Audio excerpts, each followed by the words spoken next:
What do you see is so different now in Trump 2.0? Not in what he's doing and all this stuff, but in the response.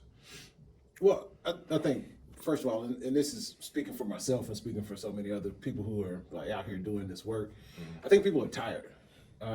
It's been a stretch from you gotta think where we started, and so much of this started in the first campaign back in 2019 and the lead up to 2020, then COVID, right? And so we get into this COVID space where we're flexing muscles that we didn't know we had, and we're doing everything remote. And we're kind of trying to take care of ourselves and take care of our health, while at the same time trying to get Donald Trump out of the White House in the first place. We take that and we run through the administration in what was a sprint at first going into the administration. Then you had the sort of awakening and reckoning of race in America that happened during that time period. You have George Floyd, Ahmaud Arbery, the whole nine.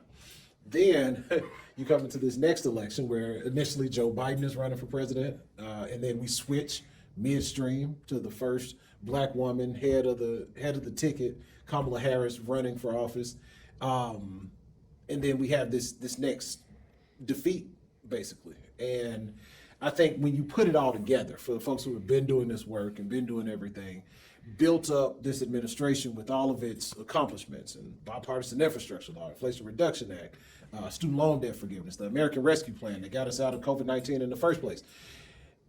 And you get to this point and this, That's tied, boss. yeah. That's tied. This bastard wins again. You know what I'm saying? And I think people are initially tired. That's what's happening, I think, right now.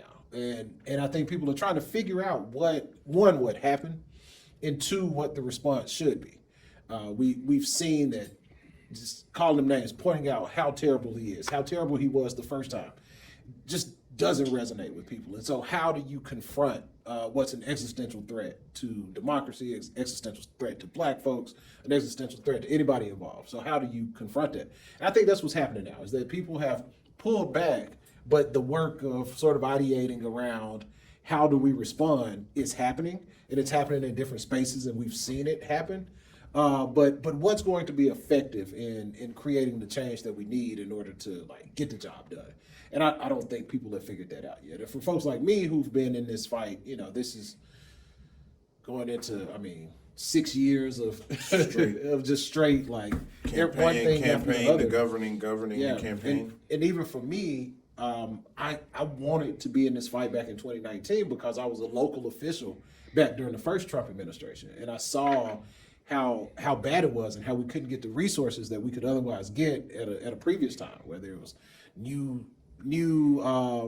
police cars from the DOJ grants, or whether it was the assistance to firefighter grants and getting new turnout equipment for our firefighters. Just simple stuff like that wasn't happening because they were so incompetent the first time. And now, not only are they incompetent, but they're taking a hacksaw I to think the that, no, I think bureaucracy, they are